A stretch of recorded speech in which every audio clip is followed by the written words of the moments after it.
आप सबको आवाज़ आ रही है? अगर आवाज़ आ रही है तो चैट में लिख कर बता दें। हम क्लास का आगाज़ करते हैं।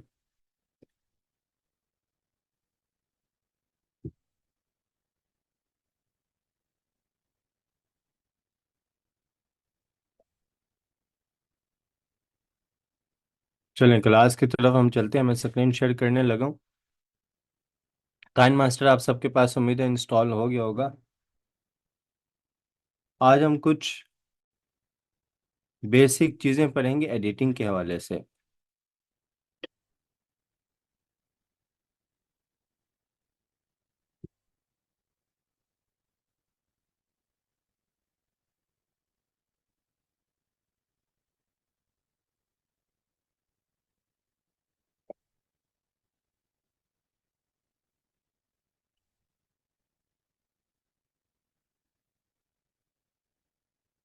एडिटिंग में हम क्या करते हैं, कुछ चीज़ें हम जो प्रोसेस करते हैं, जिसको हम एडिटिंग का नाम देते हैं, वो मैं यहाँ पे लिख देता हूँ। आप सब भी नोट कर लीजिएगा। Cutting and trimming. कि आपके पास कोई क्लिप आया है, आपने उसको कहीं से कट करना है, या आपने सिर्फ अपने मतलब का उसमें से कोई मखसूस हिस्सा इस्तेमाल करना है, तो इस प्रोसेस को कटिंग एंड ट्रिमिंग कहा जाता है। उसके बाद जब हम दो क्लिप्स होते हैं उनको हम आपस में जोड़ते हैं, मिक्स करते हैं, तो उसके दरमियान हम कोई दो क्लिप्स के दरमियान इफेक्ट लगाते हैं, तो उसको हम कहते हैं ट्रांजिशंस। एक या एक से जायद हमारे पास जो क्लिप मौजूद होते हैं या इमेजेस मौजूद होते हैं जिसमें ऑडियो होती है, बाकी चीज़ें होती हैं, उनको जब हम किसी भी एडिटिंग सॉफ्टवेयर में लेकर जाते हैं, वहाँ पर उसको तरतीब देते हैं, तो उसको सीक्वेंसिंग कहा जाता है। कि सीक्वेंस हम उसके बना रहे हैं। हम वहाँ पे सेट करते हैं कि हमें किस फ्रेम में वीडियो एडिट करनी है। अच्छा, फ्रेम यहाँ तीन तरह के होते हैं। मैं कोशिश करता हूँ आपको बनाकर दिखा दूँ यहाँ, ताकि आपको बेहतर समझ आ जाए। फ्रेम हमारे पास तीन तरह के होते हैं।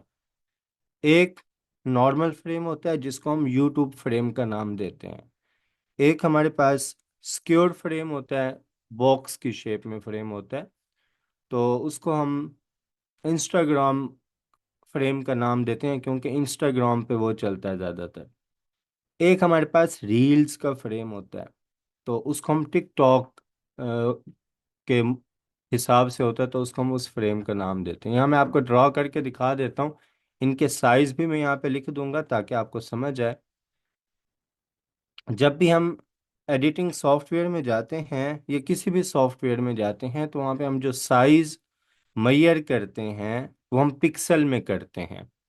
पिक्सल एक टर्म है, जिस तरह हम जो है वो फुट, इंच और मीटर, इसमें हम साइज नापते हैं। इसी तरह हम सॉफ्टवेयर में पिक्सल में जो है वो जाकर अपना जो है वो साइज सेट करते हैं। अब यहाँ पर मैं आता हूँ, इसको मैं इंचज़ की जगह पिक्सल कर लेता हूँ। जो नॉर्मल हमारे पास साइज होता है जिसको हम यूट्यूब फ्रेम कहते हैं, वो होता है 1920 1080। यहाँ पे मैं लिख देता हूँ 1920 1080। यानी जो इसकी विड्थ है वो 1920 पिक्सल होगी, और जो इसकी हाइट है वो 1080 पिक्सल होगी। ठीक है। तो इसको जब हम इकट्ठा करते हैं, तो हम फिर इसको कुछ इस तरह से लिखते हैं कि 1920 बाय 1080। इस तरह से हम इसको लिखते हैं।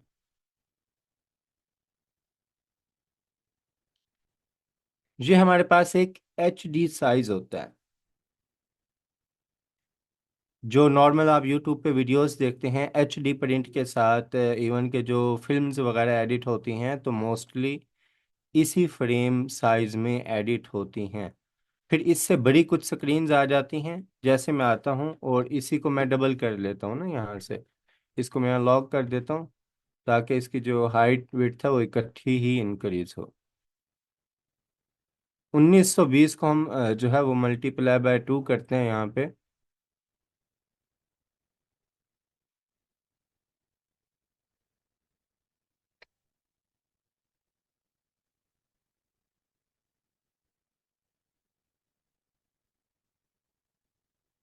ठीक है, ये 3840।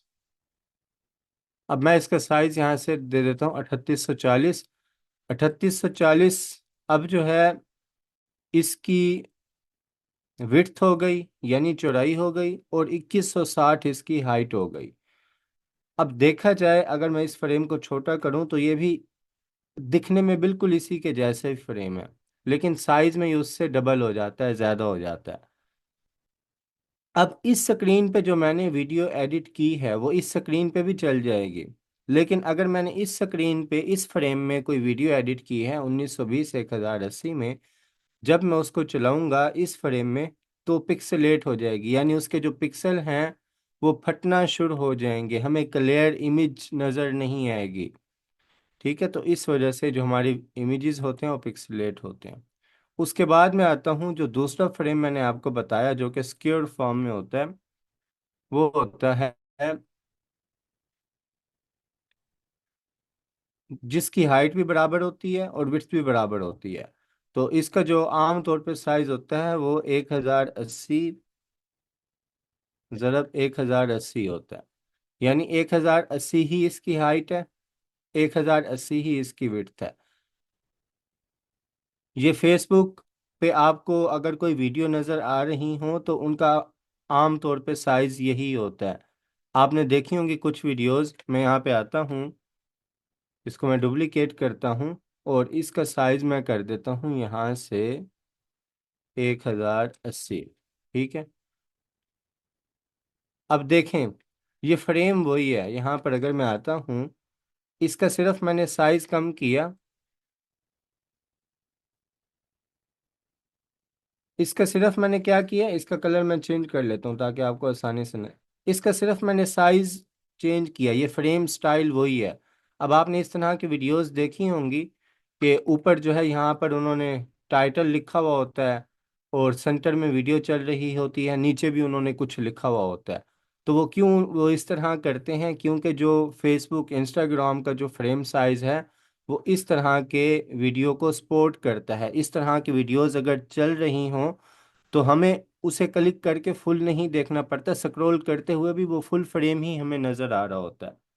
ठीक है, ये हमारे पास होता है दूसरा फ्रेम साइज जिसमें हाइट भी बराबर होती है और विड्थ भी उसकी बराबर होती है, दोनों का साइज सेम होता है। अब तीसरा हमारे पास जो फ्रेम होता है वो होता है पहले फ्रेम का उलट, यानी अगर मैं इसको यहाँ से घुमा दूँ, रोटेट कर दूँ, पकड़ के मैं इसको यहाँ से घुमा देता हूँ, ये लें यहाँ से मैं इसको घुमा देता हूँ इस तरह 90 के एंगल पे, यहाँ पे मैं इसको ले आता हूँ।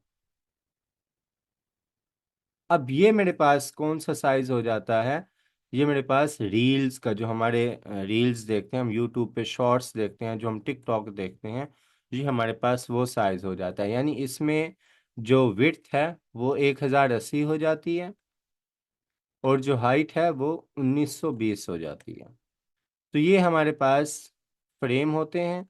जब हम जाकर फ्रेम सेट करते हैं किसी भी एडिटिंग में, जैसे भी हम आगे देखेंगे कि हम किस कौन सी वीडियो एडिट कर रहे हैं, हमने उसका फ्रेम क्या रखना है, तो उसको हम क्या कहते हैं, उसको हम फिर सीक्वेंस कहते हैं। फिर जब हम इसको तरतीब देते हैं, फ्रेम साइज हम देते हैं, आगे हम जाकर वहाँ पे चीज़ें अपनी एडजस्ट करते हैं, इस सारे प्रोसेस को सीक्वेंसिंग कहा जाता है।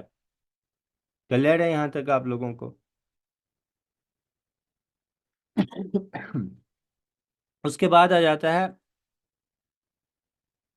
एडिंग इफेक्ट्स एंड फिल्टर्स, कि हम जो है मुख्तलिफ इफ़ेक्ट्स लगाते हैं अपनी वीडियो पर या अपनी तस्वीरों पर और फिल्टर ऐड करते हैं, और उसके बाद हम जो है फिर उसमें ऑडियो एडिटिंग करते हैं। उसके बाद हम देखते हैं उसमें हमने कोई टेक्स्ट वगैरह देना है, ग्राफिक्स वगैरह, वो हम उनका इस्तेमाल करते हैं। और इसी तरह फिर हम देखते हैं कि जो हमने वीडियो बनाई है, आया कि वो मुकम्मल एक स्टोरी बन रही है, जो हम बताना चाह रहे थे वो मकसद उसका पूरा हो रहा है, जो कुछ हमने एडिट किया।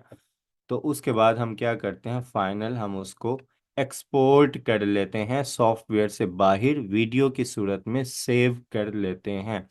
तो ये थे बेसिक जो हम एडिटिंग करते हैं उसके कुछ फंडामेंटल्स जो आपको पता होने चाहिए कि हम इस प्रोसेस से गुजरते हैं एडिटिंग के वक्त। यहाँ तक आप में से किसी का भी कोई सवाल हो तो आप लोग पूछ सकते हैं। ये अभी हमारा जो है पहली इंट्रो क्लास थी, उसके बाद आज हमारी ये बेसिक कुछ टेक्निक्स थी, कुछ नाम जो आपको पता होने चाहिए। क्योंकि आगे जब मैं एडिटिंग आपको सिखाऊंगा तो मैं आपको बताऊंगा कि हम यहाँ पे कट कर रहे हैं, ट्रिम कर रहे हैं, क्रॉप कर रहे हैं, तो आपको पता होना चाहिए कि हाँ यहाँ पे मैं क्या कर रहा हूँ, मैं ट्रांजिशन लगा रहा हूँ, मैं इफेक्ट्स लगा रहा हूँ। तो जब मैं नाम लूँगा तो आपको पता होना चाहिए कि हाँ यहाँ पर मैं ये काम कर रहा हूँ।